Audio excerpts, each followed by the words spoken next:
At T-Mobile, our critical mission is providing unparalleled 5G coverage for when connectivity is mission critical.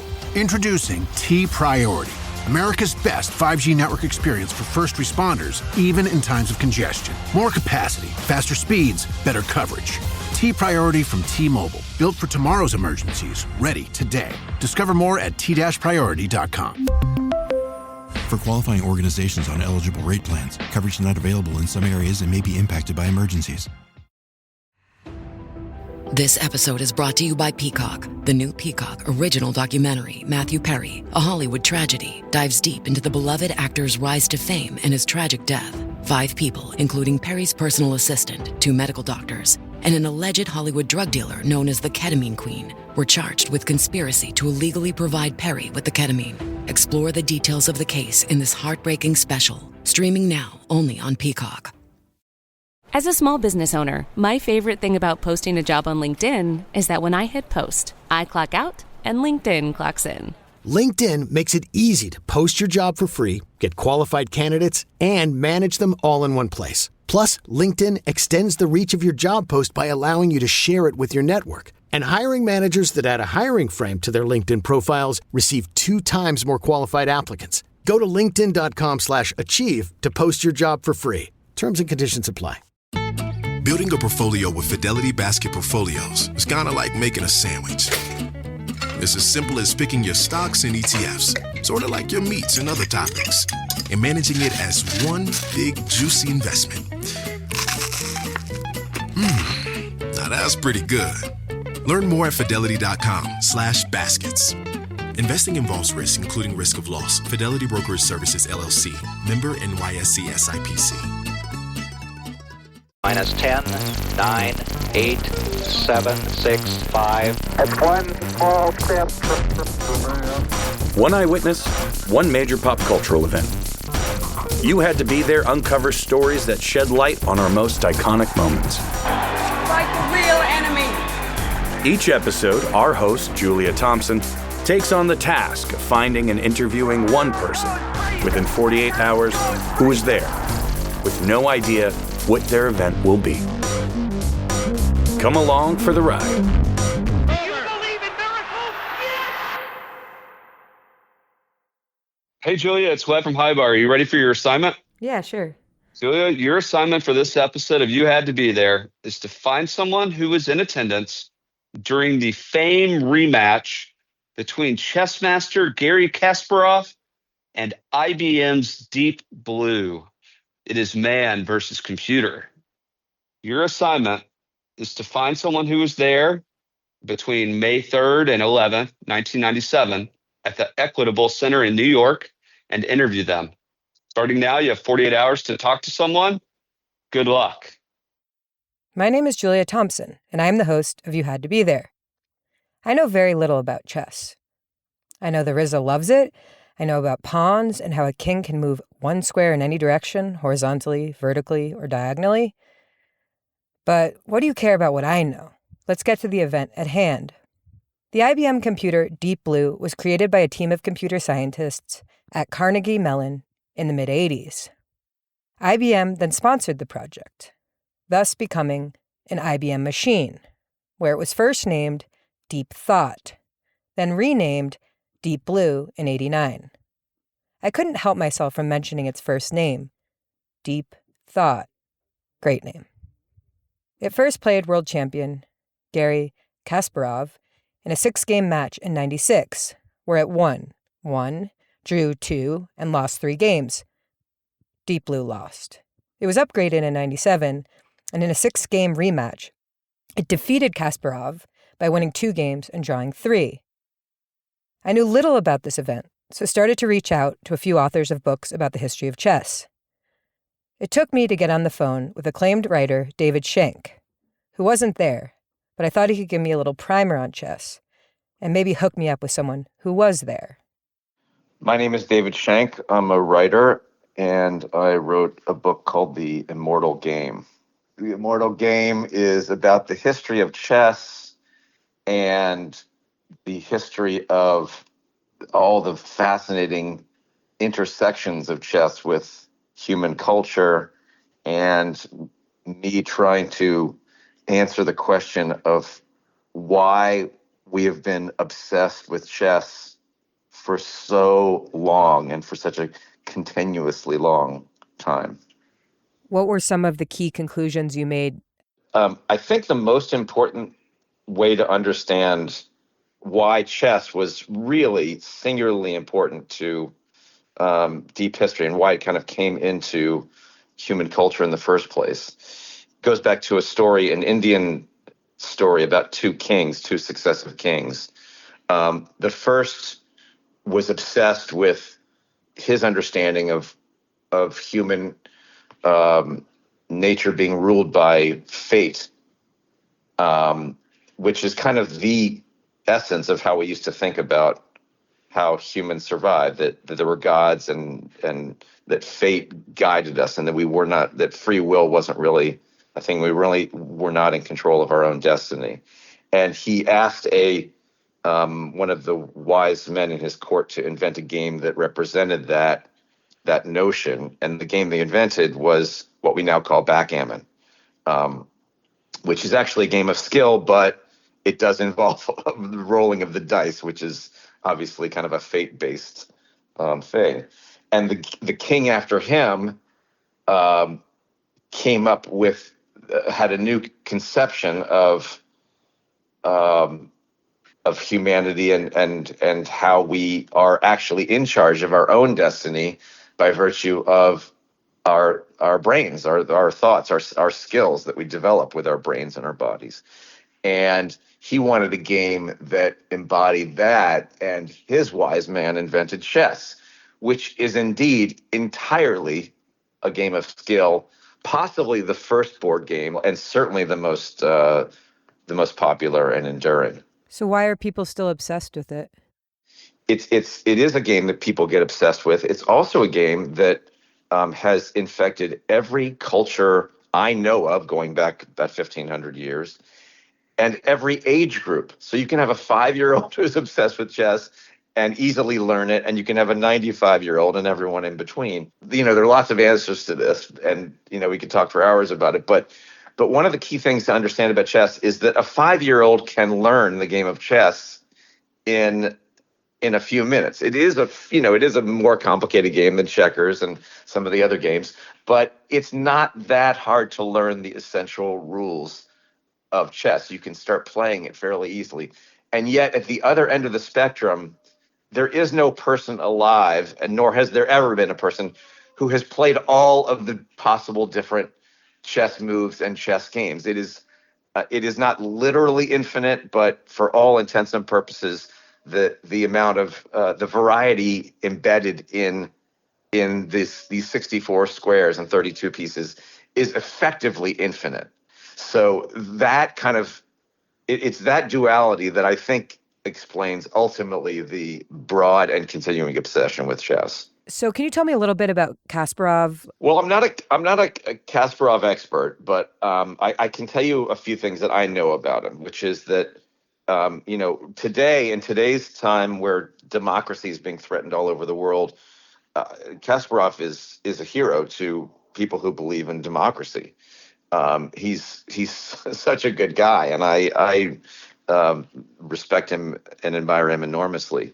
But going back to his chess days, where he was the actual best player in the world, his reputation was more mixed. He was ruthless on the board, which is of course what you need to be the world chess champion. But the thing that got my attention was during this whole mishigas with Deep Blue, when he finally got beaten by Deep Blue, he decided, and this just blows my mind, he decided to not only disparage the people who had created Deep Blue, but he very publicly and on more than one occasion accused these relatively anonymous, relatively resourceless guys, with people with absolutely no power compared to him. He accused them of cheating. which was blatantly untrue. But here's this guy who's got all the power and the fame in the world, and when he loses this game, he feels like emotionally he has no choice but to try to save face by becoming this villain and accusing these very innocent, well-meaning scientists of rigging the game. Imagine being the best chess player in the world and getting beat by a machine, before we even knew that machines would be way smarter than us in just a few years' time. Or, I suppose, on that day.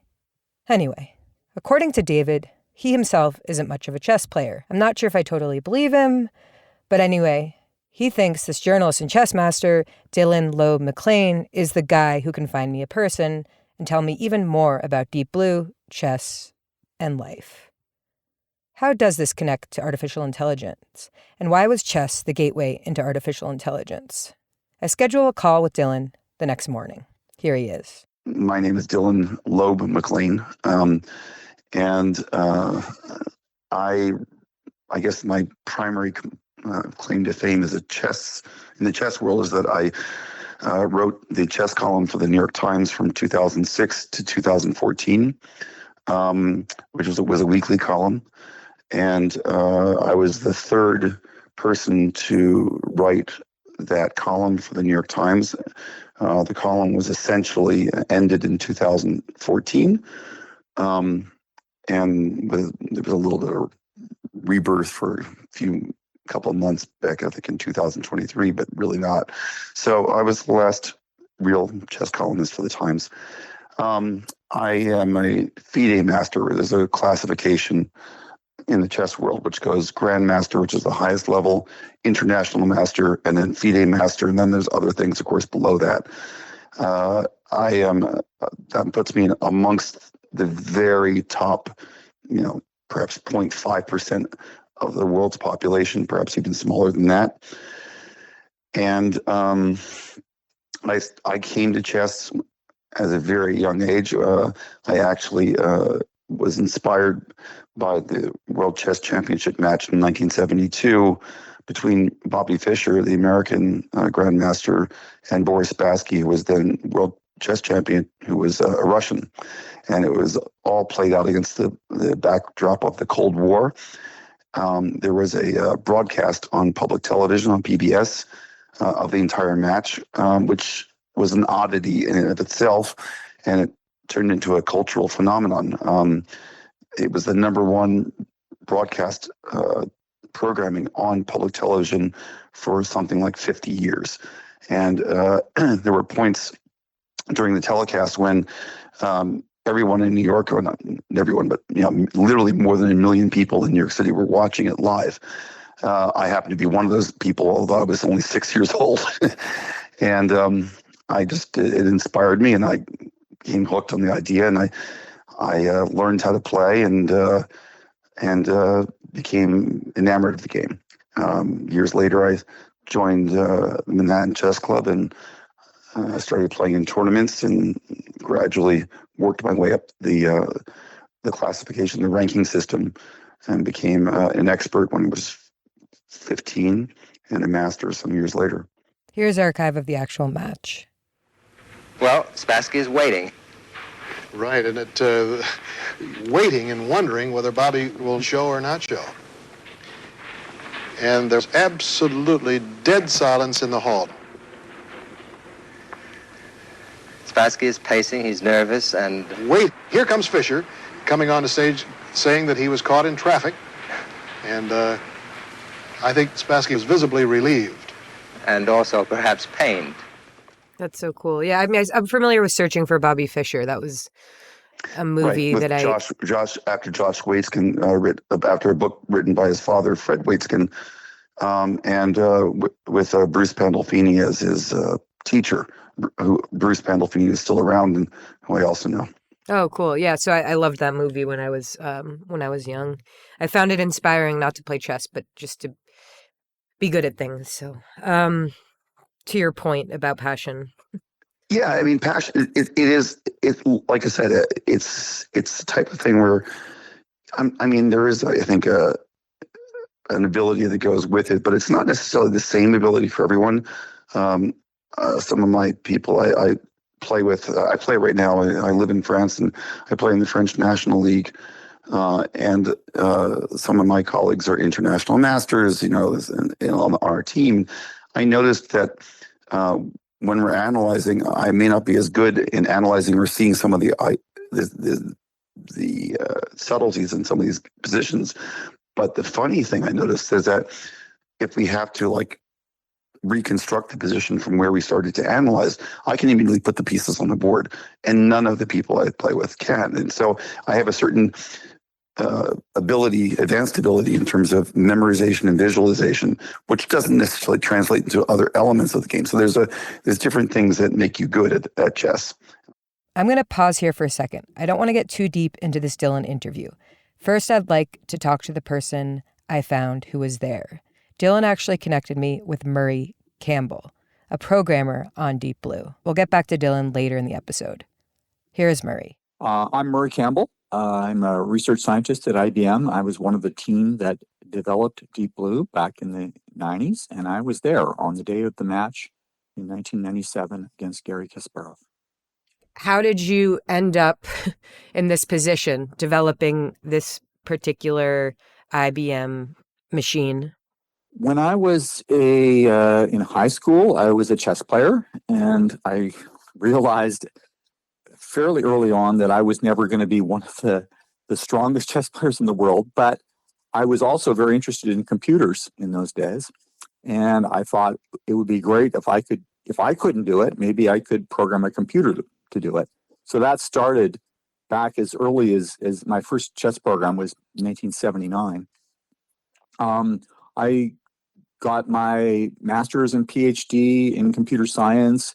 And one of my side projects was building and working on different chess programs.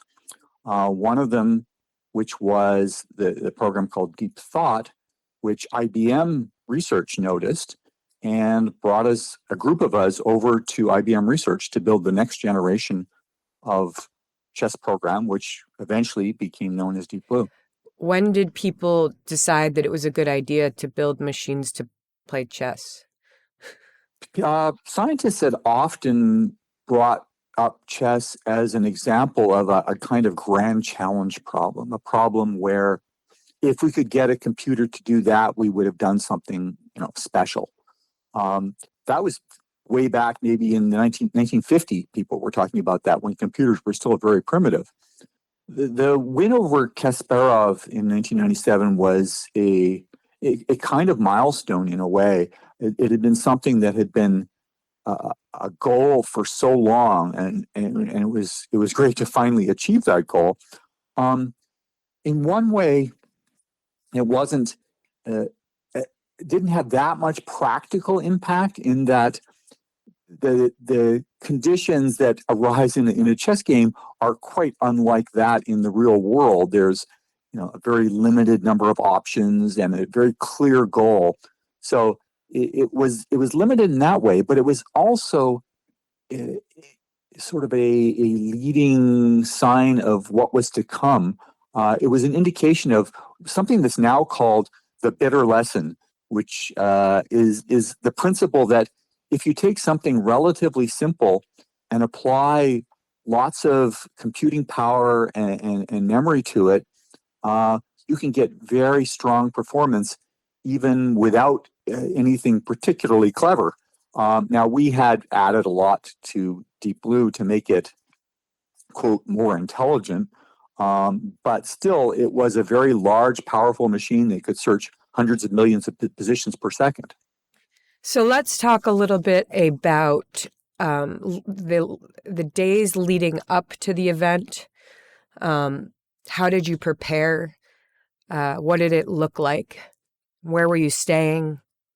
So leading up to the match, we had been frantically preparing for a very long time. In effect, years, when you count the time to design the machine and then program it and then test it.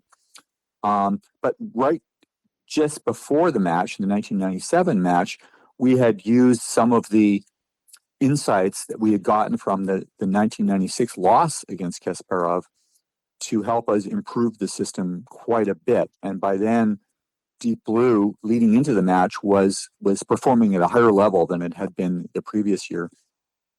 So we were constantly testing it, preparing it, trying to debug it, getting ready for the match. During the match, the group of us were staying in a hotel in Midtown Manhattan, and playing. The matches were played in the Equitable Building in Manhattan each day. So what was the setup? The setup was there was a large stage with an audience where the commentators had a video of the game showing Kasparov and the operator of Deep Blue. Sometimes that was me, sometimes that was my colleagues.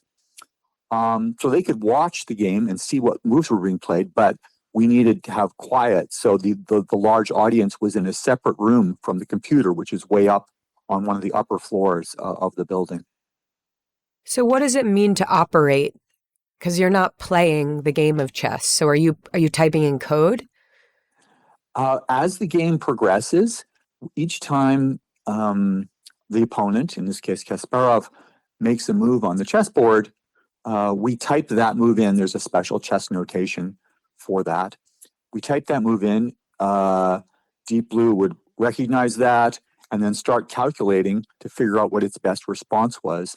And then it would output a move in the same notation, and we would make that move on the chessboard. So we were, in effect, acting as a robot for Deep Blue, doing exactly what it told us to do. That's funny. So just as far as the intelligence of Deep Blue, did it resemble human strategic thinking at all, or was it purely brute force calculation? Deep Blue was largely a brute force machine that didn't calculate it at all the way humans calculate. Humans look at maybe 40 to 80 positions in the course of their calculations over a couple of minutes, whereas Deep Blue would look at maybe billions of positions. On the other hand, some of the methods that we saw people using to focus in on the interesting parts of the position and what continuations were the most interesting, we tried to emulate that by programming that up in a particular algorithm inside of Deep Blue. So can you talk a little bit about so there are 6 days, 6 games. Can you highlight the most important games/moments of those 6 games? Sure. The first game was a really important game to get our feet underneath us. And unfortunately, Kasparov played an excellent game and managed to beat Deep Blue. However, it was, to my mind anyway, a very tough path for Kasparov to take, because he had to calculate very, very well in order to win that game. And we didn't know if he was able to maintain that level of calculation for the entire match. And that kind of proved true in the next game. And game 2 of the match, Deep Blue won a very nice game, and everybody praised that game immediately afterwards. Turns out there were some mistakes in that game, and it wasn't as clean as it looked. But nonetheless, the match was tied after 2 games. The next 3 games were all draws, very hard-fought, long games. I would presume very tiring games for the human, although obviously not for Deep Blue. And then going into game 6, the match was tied. Whoever won that game would win the match. If it was a draw, then the match would end up as a tie. But Deep Blue won a very quick game. The game was over in less than 20 moves. And it may have been the shortest loss in Kasparov's career. And it was shocking to many people, but we were not particularly surprised. We had seen Deep Blue was capable of playing at this very high level. Here's a clip of the end of the match. The bishop can easily fall victim to what we call an overload tactic. When one piece has to defend so many pieces, There's always a problem that there's an overload tactic and he may go down. Garry is not. He looks. I mean, he looks. We very. What are we missing something on the chessboard now that Kasparov sees? He does not look. He looks disgusted. In fact, he looks just. And he went on, and he should get an Oscar, an award, and he should get $300,000 for it. And whoa, Deep Blue Kasparov, after the move C4, has resigned.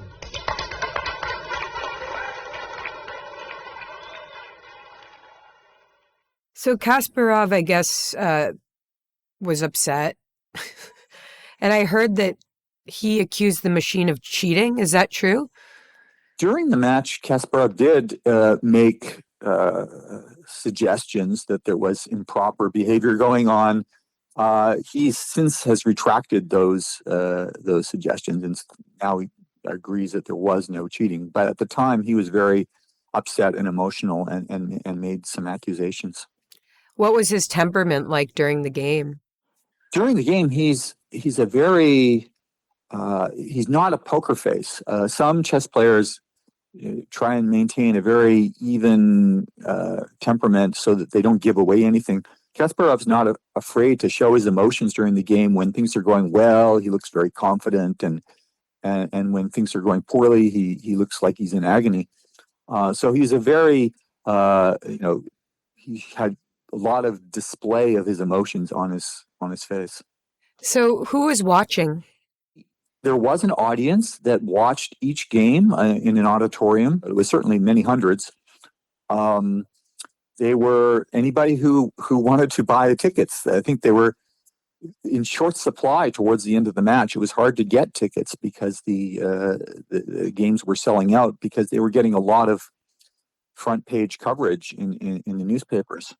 There was also an audience watching the match around the world, not in real time. It was very difficult to do live video in those days, but they were given transcribed commentary from the auditorium about what was going on and what the moves were as they happened.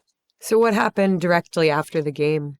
So right after the game, it was clearly a feeling of elation. We had been working on this for many years, in some sense, even more than a decade. So it was great. When we went to the press conference afterwards, Kasparov was still very upset, but he couldn't take it away from us. We had won. Yeah, I mean, I can imagine this being the first, that was probably emotionally devastating, because it felt like, a reflection of his own limitations rather than just an inevitability of machine intelligence. Yeah, I think as the years passed and he reflected back on not only what happened with Deep Blue, but as other computers that were built subsequently and programmed and became stronger and stronger until now they're so clearly superhuman that there's just no doubt about it. At the time, it wasn't so obvious that was about to happen. Now, looking back, it was clear that was just the first step along the path. It turns out there was quite a media circus around Kasparov, not only leading up to the game, but in its aftermath. He was an international celebrity, and he lost. He lost to a machine named Deep Blue, invented by a couple of unknown computer scientists. Let's not forget this guy was already at legend status. He was the youngest undisputed champion, all the way until 2024, and was world number one for 225 months. What is that, like almost 19 years? So today he's a political activist, writer, philanthropist, the list goes on. And though he said the machine cheated back in the 90s, recently he recanted that, said the machine didn't cheat, and he regretted everything he said about the Deep Blue team. I think it's fair for us all to have a deep respect for this guy. And yeah, can't we all sort of understand that losing to a machine would kind of suck if we didn't know that this was going to be the future of everything? Okay. Ryan Reynolds here from Mint Mobile with a message for everyone paying big wireless way too much. Please, for the love of everything good in this world, stop. With Mint, you can get premium wireless for just $15 a month. Of course, if you enjoy overpaying, no judgments, but that's weird. Okay, one judgment. Anyway, give it a try at mintmobile.com/switch. Upfront payment of $45 for 3-month plan, equivalent to $15 per month required. Intro rate first 3 months only, then full price plan options available. Taxes and fees extra. See full terms at mintmobile.com. This episode is brought to you by Coffee Mate. After watching this season of the HBO's original series, The White Lotus, this is the tropical getaway I needed. One more pina colada, please. Hey, you're not on mute. Oh, I thought I was in paradise. Turns out it was my Coffee Mate. Coffee Mate Pina Colada and Thai iced coffee flavored creamers. Inspired by the newest season of HBO's original series, The White Lotus. For the love of coffee. Try now. Here at the Almond Joy Factory, where tropical vibes abound, we use soft, fresh-tasting coconut. The crunchiest almonds and delicious chocolate candy. Ah, but do you know what our most important ingredient is? Sometimes you feel like a nut. Sometimes you don't. Almond Joy's got nuts and something even way better than that. Yes, Almond Joy is made with almonds and joy.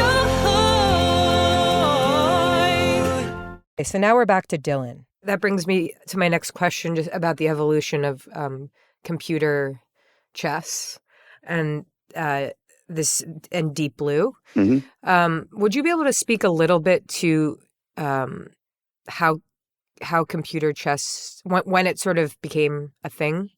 Well, all of this goes back to the whole idea of developing computers that could play chess goes back to, of course, to Alan Turing and the Turing machines and the test of intelligence.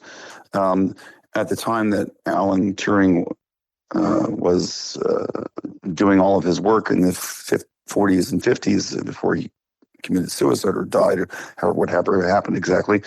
The chess was seen as one of the marks of the heights of human intelligence, and Turing was interested in developing machines that could mimic human intelligence, and then, of course, obviously, get to the point that they were good enough that somebody else, another human, for example, couldn't tell the difference between a machine and a human in terms of who created what or did what.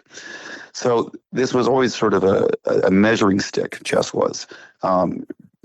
And for many years, people tried to develop machines that could play chess at a very high level. And the way they did that was to try to design machines that would mimic the way that we think about things, or how we approach problem solving and how we approach playing chess.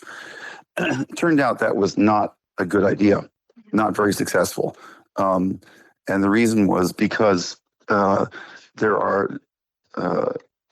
an incredibly complicated process, essentially, how our brains function. And we don't even, of course, even understand that perfectly today.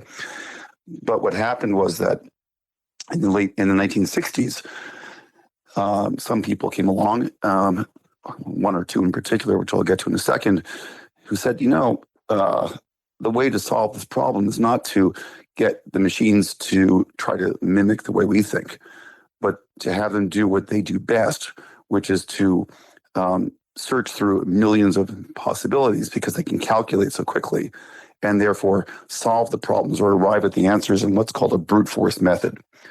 One of the guys who was a pioneer in this, and I can look it up in a little bit, or come back to you if you want. But it was a guy who actually was a chess player. The name Dylan was forgetting is Hans Berliner. In fact, he had been the world correspondence chess champion, and had gone back to become a computer programmer, studying at Carnegie Mellon, and then becoming a professor there, and working on this particular element of how to get machines to play games better. He designed, in fact, a machine to play backgammon that became the first machine to beat a human world champion in a game because by developing a system for allowing the machine to take shortcuts and make decisions to cut down on the decision trees. Because of course the problem in all these things is in many of these games is that they are so many different possibilities that even a very powerful machine cannot calculate all the possibilities and arrive at a reasonable conclusion. They have to be able to narrow or trim this what's called the decision tree in order to figure out where to look and to hopefully arrive at a reasonable simulation or idea about what they should do. And he developed this method using backgammon because he was trying to, and then applied that same measurement, same shortcut to developing his machine for chess. At the same time, Bell Laboratories was also trying to develop machines. And this was not just Bell, it wasn't just Carnegie Mellon. Because Alan Turing had sort of laid down the gauntlet. This was a way for people to explore how to create machines that could mimic or create artificial intelligence, essentially, but using chess as the measuring stick. So Bell Laboratories also had a guy named Ken Thompson who worked on a machine that became known as Bell, B-E-L-L-E, as in beautiful, and that could play chess. And it was actually the first machine to achieve the classification or ranking of a chess master. I actually played Bell back in 1981, I think it was, or in 82. And it was quite a good machine. And it made some enormous strides. The guy I mentioned before, and I'm blanking on his name, at Carnegie Mellon, eventually developed a chess computer called Hi Tech, which actually could play at the level of an international master. So he brought the measuring stick even further, again, basically using these brute force methods of allowing the machine to calculate millions and millions of variations with some tweaking so that it wasn't calculating everything. Because the problem in chess is that the number of possible moves has been calculated to be something like 10 to the 120th power, which is essentially more atoms or molecules than there are in almost the universe. It's an enormously complicated process. But brute force combined with, creating ways for the machine to sort of, again, trim these decision trees proved to be a quite effective method. Deep thought, which was the precursor to Deep Blue, advanced that even further. And then the Deep Blue machine, as I understand it, from talking to Murray Campbell and to some of these other guys, what they did and what Joel Benjamin did specifically, but also with other grandmasters, was to create a set of tables that the machine could rely on, so that when it did a bunch of calculations, it could then compare or use these tables, which gave valuations to where the pieces sat on the board and to certain configurations of the pieces and pawns on the board to arrive at a score, which is what the machine does, to evaluate which was the best way for it to proceed to maximize its score and minimize the score of the opponent. So, in other words, if you take all the pieces on the board, there are 32. They're at the beginning, so each side has 16, and then you put those pieces on particular squares, depending upon where, let's say, a knight is placed or a bishop is placed or something like that. It might be better placed and therefore have a higher score as a knight than it normally would, and another piece or might have a lower score than it normally would, depending upon where it is placed, and also depending upon the configuration of all the pieces. Now, again, because this is a highly complex process and there's so many different possibilities, configurations, you cannot build these tables to anticipate every eventuality or possibility.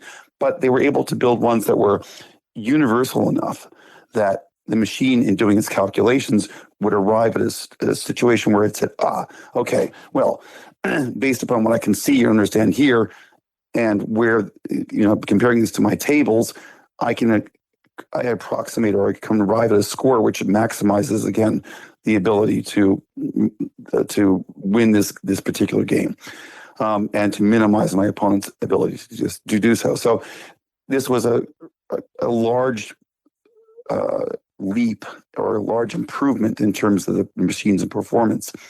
The other thing that it did, I'm sorry, I know this is probably maybe not exactly answering your question, but was there was a point in the match, and I don't know if you've looked at the match or how much you've delved into it or heard about it or heard what Kasparov said, but there was one turning point. There was one of the 6 games where Kasparov was in a difficult position, and he had calculated as far as he could, and then the machine played a move. Deep Blue played a move that it wasn't so much he hadn't anticipated, but he came to believe in looking at it that the machine must have seen further than him, and had discovered that whatever the move that it made would win the game. And so Kasparov, believing that he just had been outflanked, outplayed, resigned. It turned out that the machine was wrong, and that in fact that he had a way to save the position and to draw, create a tie with the machine in this particular game. But what was confounding to him was not that he'd missed it, but that he felt like the machine had somehow bluffed. And this became a point of contention between him and the team at Deep Blue, and an element of which Kasparov charged that there had been some sort of manipulation or something going behind the scenes to maybe some human interference by somebody like Benjamin or the assemblage, the other grandmasters working together to come up with a strategy that was essentially human as opposed to machine. I don't believe this to be true. So just to step back, something I find fascinating about you is that you wrote this column. So I'm curious about how you arrived at being the reporter, and what that experience was like. Like how did you approach covering chess in that column? Well, first of all, by the way, Robert Byrne was my predecessor, and he was actually writing the chess column for the New York Times at the time of the match, which was in 1997. I took over the column in 2006, and like I said, did it until 2014. Chess is a game that straddles. It's an ancient game. I mean, it's been around for 1,500 years, and as one of the oldest games that we've played, one of the oldest strategic games, it has not just that long lineage of history, but it also has intermixed and folded into our culture, into our history. We, of course, have elements of our language that use the terms from chess. We talk about Bob Dylan wrote about people being pawns in the game, people being manipulated by others in one of his songs. We talk about people being put in check. We talk about people. There's these elements of the language of the lexicon of chess that have entered our lexicon. Well, when you have something like that as a basis, it makes the game actually be more than just a game. It like I said, it touches sometimes on the arts. I mean, there are films that incorporate chess. You mentioned Searching for Bobby Fischer. There were other films as well. There was a film came out, which I wrote about in the column, about the history of the development of chess computers, which I found interesting because they went back to the 1970s and some of the early computer chess championships when they were trying to figure out which computer was best and trying to advance the search for a computer and therefore artificial intelligence, which could mimic humans.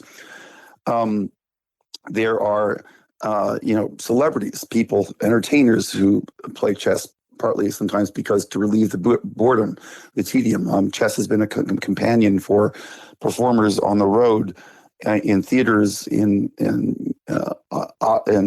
orchestras, in other venues for literally more than 100 years. There are photographs of Ray Charles, who, even though he was blind, had a chess set and playing on the road. Bob Dylan would play some of his roadies at the same time. I did an interview with oh my goodness, the shock jock. My goodness, what is his name? Not Howard Stern? Howard Stern became a huge chess player. Not huge, but a big fan. And I did a column where I interviewed Howard and wrote about his interest in chess and what brought him to it. There are just, and it goes on and on. Will Smith took lessons and played chess. I did an interview with RZA of the Wu-Tang Clan. I mean, the Wu-Tang Clan actually, when they created their group, it was based upon a triad of three ideas. One is martial arts, one of course is rap, and the third part is chess. And they actually incorporated chess and imagery and ideas into some of their songs. Jizza, who was one of the other co-founders of Wu-Tang Clan, put out an entire album on chess-themed ideas. So and then there's the elements of education. Is chess a good tool for developing strategic thinking, for developing the ability to calculate mathematical skills, and ongoing studies and debates about that. There's just, it just spills. It's not just always about, who's a great player or what's the latest tournament result or something like that. For me, there's all these other elements where chess spills into essentially every element or every corner and nook and cranny of everything that humans do and has for literally hundreds and hundreds of years. Another example, the greatest chess player, without doubt, of the 18th century was Francois Philidor, Daniken something Philidor. He was the most revered opera writer of the 18th century. And if you go by the Paris Opera Garnier, which is the grand opera in Paris, and you'll see there's a bunch of busts up on the top because they mark the greatest composers for opera at the time when they built the opera house. Philidor's bust is up there, but he was also a great chess player. And in fact, for him, chess was really his passion. He wrote operas more as just a way to earn a living. So again, there's just, I can tell you literally, I could sit here for 20 hours and tell you stories about things. Artists of the 20th century. There was a great exhibition here in New York. I think it was 1944, which was organized by one of the great galleries here in New York, which included many of the masters of the 20th century, creating chess sets for this exhibition. And they've been playing chess during the exhibition because Marcel Duchamp, who was the founder of Dadaism, was a huge he was actually a chess master. He quit playing chess for a while quit being an artist just to play chess. And so, John Cage composed something for this exhibition. Duchamp, Man Ray, Max Ernst.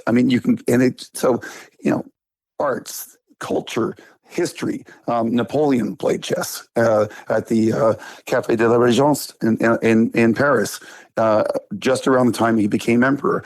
Again, there are so many stories because chess. And one last one.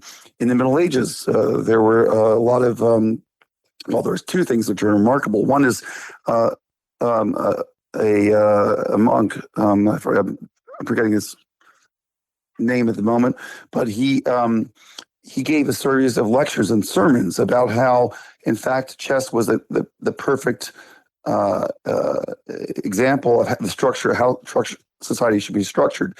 His sermons were collected in a book and published, and it became the second most popular and widely read book in Europe in the Middle Ages after the Bible.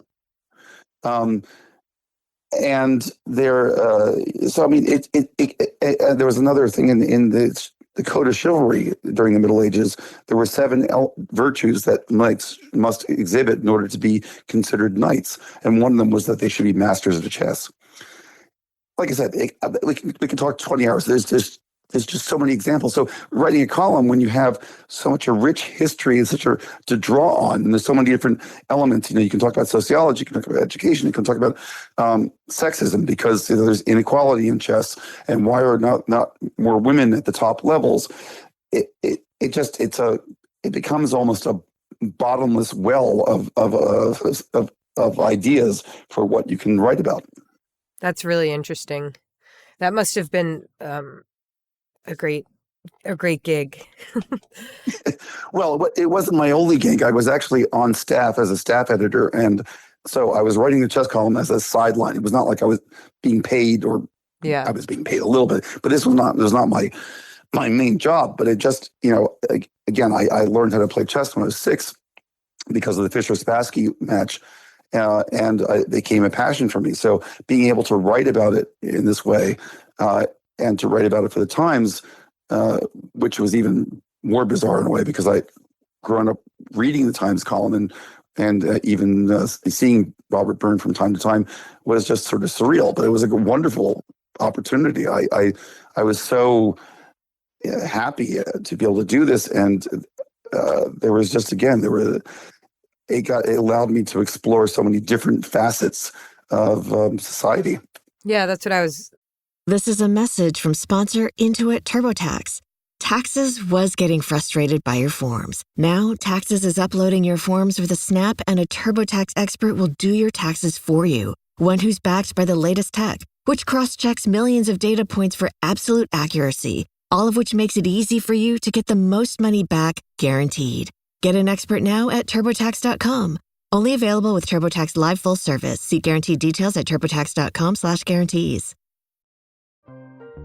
This episode is brought to you by Atlassian. Atlassian makes the team collaboration software that powers enterprise businesses around the world, including over 80% of the Fortune 500. With Atlassian's AI-powered software like Jira, Confluence, and Loom, you'll have more time to do the work that matters. In fact, Atlassian customers experience a 25% reduction in project duration per year. Unleash the potential of your team at Atlassian.com. Atlassian. When you think about your future, you know what calls to you. Meaningful work, happiness, growth, and sharing these values with others. But how will you find all of that? There are many paths forward, including one you may not have considered. The military provides countless opportunities to pursue your calling, where you can be part of something bigger than yourself, while still being yourself and having the future you want. You have a calling, we have an answer. Learn more at todaysmilitary.com. That's what I was going to say. What I think I would respond to is at the intersection of so many different types of people. And I'm wondering, what is it what is it from your point of view that makes chess so attractive to creative people? Well, again, there's a rich history and pedigree. There's also, by the way, and I've actually edited a book, and it's not just my book. There's several books about the history and culture and art of chess. I did a book about great chess sets of the world, but there's several of these things lying around. Artists have Salvador Dali made a chess set with based upon casts of his fingers. I think they find that it's actually, even though it seems like it's a limited palette, because they're figures, because there's architecture, these are essentially sculptures, it actually offers a large possibility for people to actually explore creatively their ideas. And, Fabergé did chess sets. Damien Hirst did a chess set. I mean, you can, and some of them, some of these chess sets, I mean, again, there's ones from the Middle Ages. They're all different regions of the world. There are chess sets that were created in China, which have distinctive ideas and patterns. Those in the Southeast Asia, those in Africa. Every place in the world puts its own stamp on it. And because, again, it's such a old game, there is a rich history in which to draw on.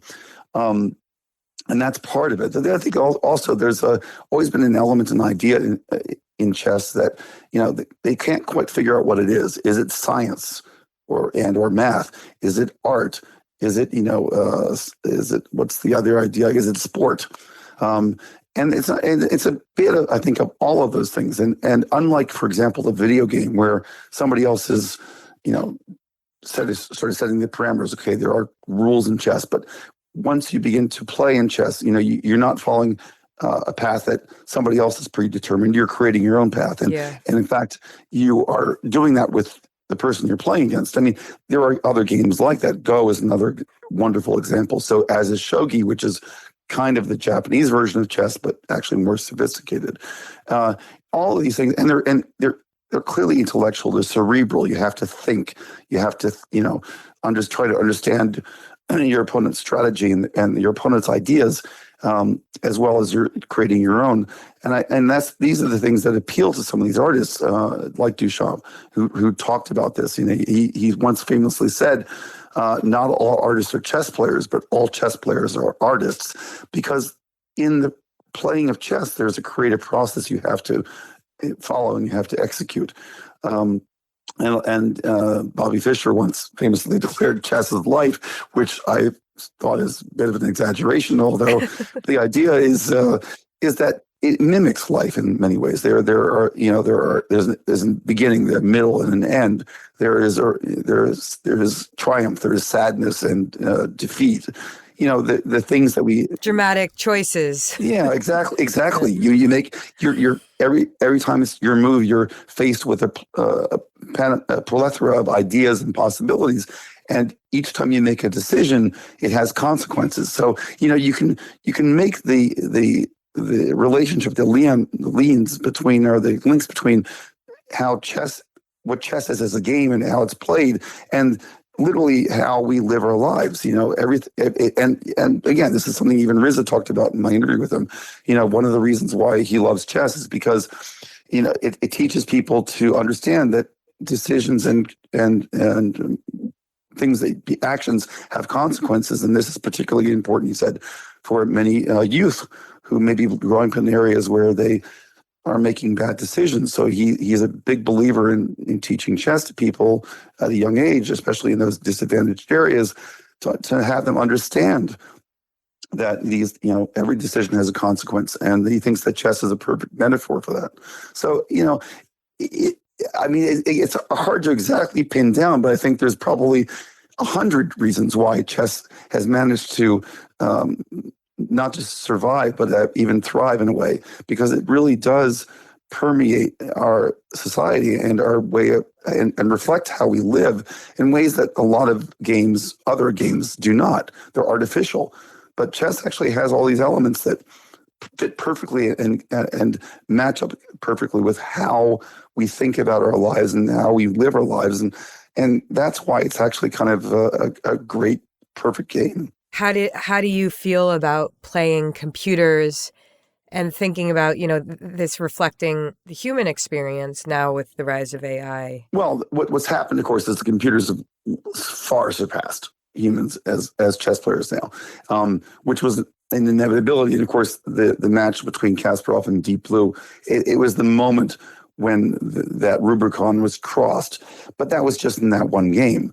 What's happened since then is that people realized, particularly the computer programmers and developers, that, okay, they conquered chess, but that wasn't the end all and be all. In fact, it was not the perfect measure for artificial intelligence.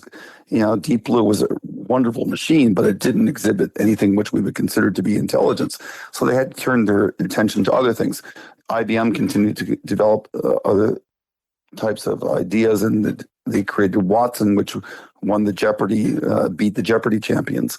Then Google came along and created AlphaZero and AlphaGo, which clobbered humans in Go, and also now are able to. And they actually created neural networks, which is really beginning to actually mimic human intelligence. We now, of course, have ChatGPT. We have all these things which are starting to cross over and to actually maybe satisfied finally, if not having already satisfied Turing's test for what is artificial intelligence and how we, what does it mean to be artificially intelligent.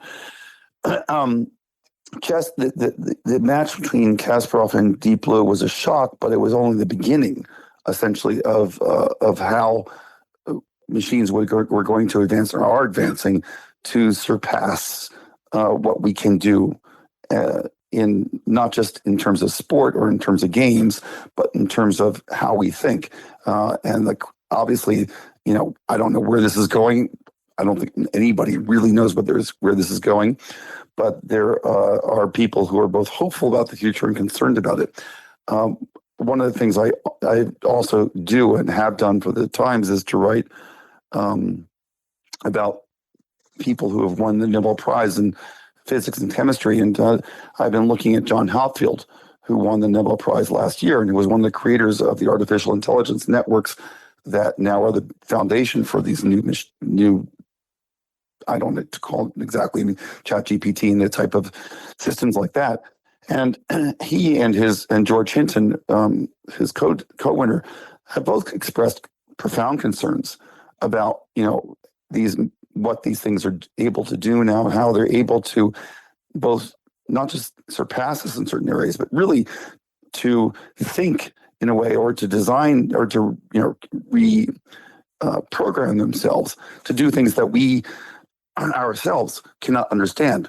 And from the standpoint of going back to chess, again, AlphaZero is a perfect example of this. AlphaZero was given literally the rules of chess, and that was it. And within 24 hours was beating not just every human being on the planet, which was easy, but beating all the chess machines and engines as well. And it was doing it in a way, by playing chess in a way that we could not understand. I mean, we could understand, we could look at how a chess machine that we had programmed could beat us at chess. But AlphaZero was doing things that we had never even imagined. And even to now, we may look at it, because it's a true neural network, we don't understand its approach to this game that we have played and loved for 1,500 years. It is eye-opening. It's extraordinary to realize that there are just ways of thinking about this that we never imagined. And that's just in this one particular little area. But I think that we're going to find that's true, or that it is certainly it is becoming true in areas far beyond chess and computers. Yeah, that's fascinating. What are your thoughts? Do you feel hopeful, or do you feel concerned? I think this is, as I say, a little bit above my pay grade. I am not a philosopher. I am not somebody who can put into words, I think, the deep concerns or the deep ambivalence or the hopes of what might happen. From where I sit, I certainly have concerns. I mean, I think anyone should. I mean, when you consider that fact that there's so much misinformation out there, and that these I don't want to call them machines. They're not machines. These networks, these systems can manufacture these things so quickly and easily. Going back to David Schenk, he had an interesting experience. I don't know how much time you have, but he wanted to test out ChatGPT, and he put in because of who he is, and his brothers are also rather well known. He asked him, ChatGPT, to tell him about his father, who died in 2011 following a plane crash that happened in 2008, where he was severely injured.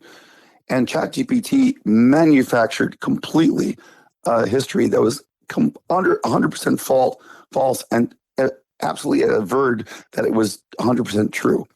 And David kept correcting it and pointing out that it was wrong, and ChatGPT kept apologizing, and then manufacturing another whole fiction, a fiction of whole cloth. And it went on for, and the dialogue between him and ChatGPT, which he's transcribed, is extraordinary, because the thing kept saying, yes, this is true now. I've fixed the errors, and every time it was wrong. And so the ability of these things to convince you, because they sound so reasonable, that they're right and they're doing the right thing, is heightened now. These things have gotten very good at sounding human and conveying information that sounds completely reasonable and plausible. But I'm not sure I have that kind of confidence that they have that they're not actually could not be responsible for the manufacture of the type of false information that can really do damage in many, many different ways. I think we're kind of living in an era when we see this around us and we understand how much of a menace or threat this can be. So I don't use any of this stuff. I after David's story, and I know a few other stories like it, I am very not pessimistic or cynical, but I'm not dipping my toe into that, and I prefer to rely upon my own head, my own mind, and my own abilities, and not trust myself to even to take any of these shortcuts, because I just don't know what kind of shortcuts the machine might take. It might do or these systems might take. It might do an amazing job. It might be able to help me enormously in many different ways, but I'm not sure enough. I'm not confident enough in that to believe, to use that as a crutch, or to use that as a device or an aid, a tool. I have deep concerns because not everybody necessarily has the research skills or the critical thinking skills or uses them to be able to identify what is true and what is not. So, yeah, they have an enormous potential. I mean, when it comes back to chess, there's now an online, interestingly enough from China, an online site, a neural network that just is literally developing more information about chess every second, and has been for a couple of years. And it's an incredible resource. Well, when it comes to chess, that's not necessarily the worst thing.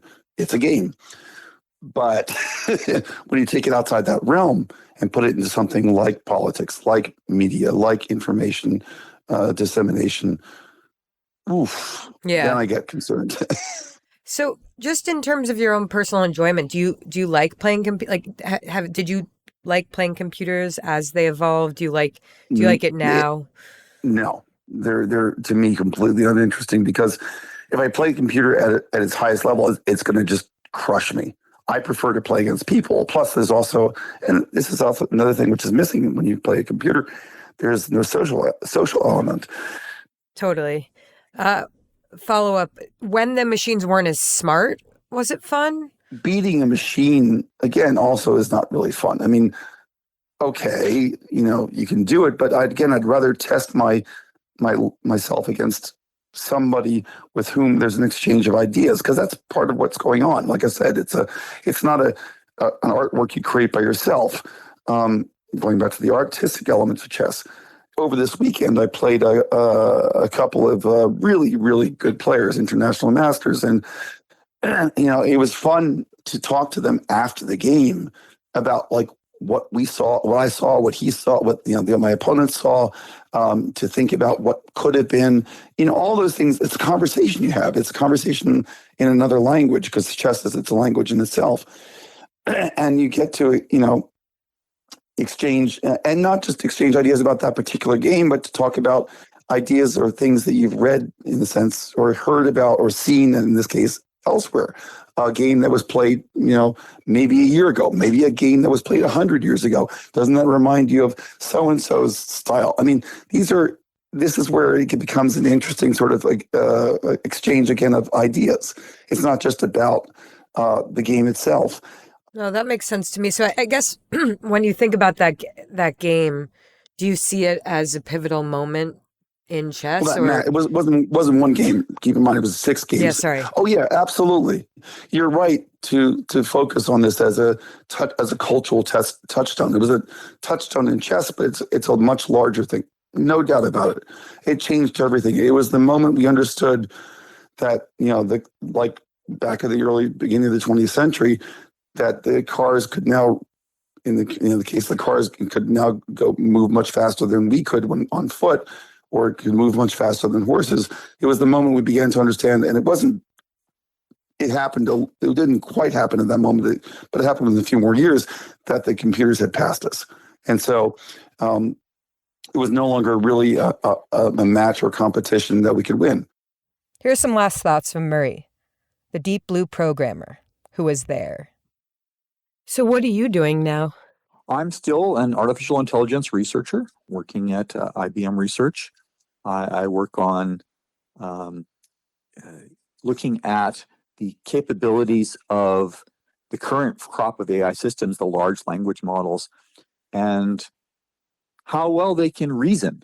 Reasoning is something that we kind of understand what it means. It's still hard to define, but these AI systems sometimes reason way better than people and sometimes reason way worse than people. And we can't quite characterize those conditions, and we're working on that.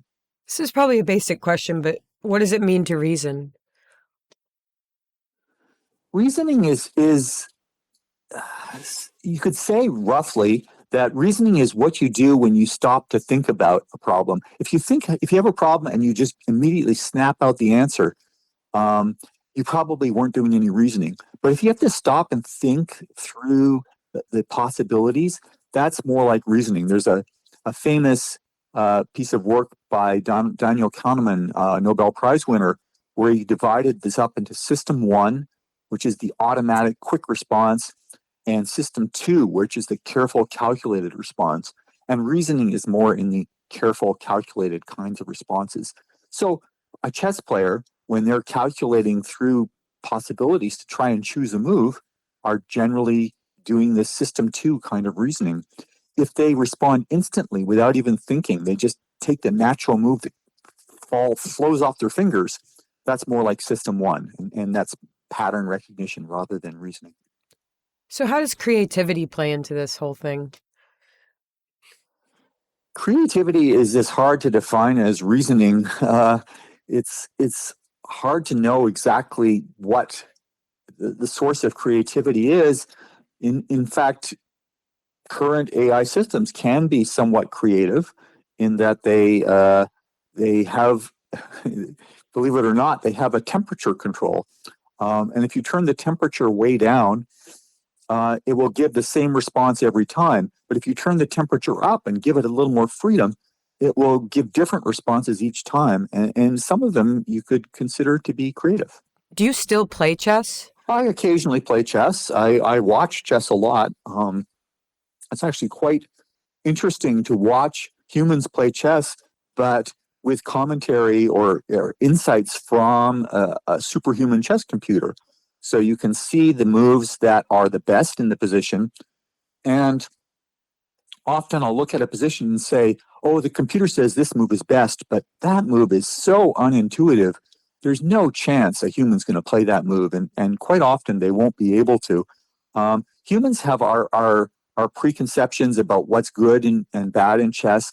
And while computers have helped us overturn some of those preconceptions a little bit by being more objective, we still, just by the architecture of our brain, have to take some shortcuts in looking at chess positions. And so they're able to help us see chess more clearly.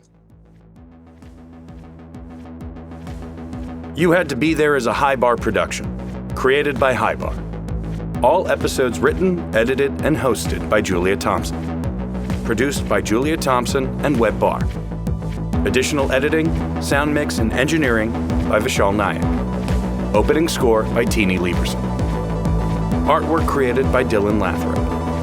Special thanks to our parents, friends, and chosen family. And most importantly, thank you to the artists who have inspired us, because they had to do it.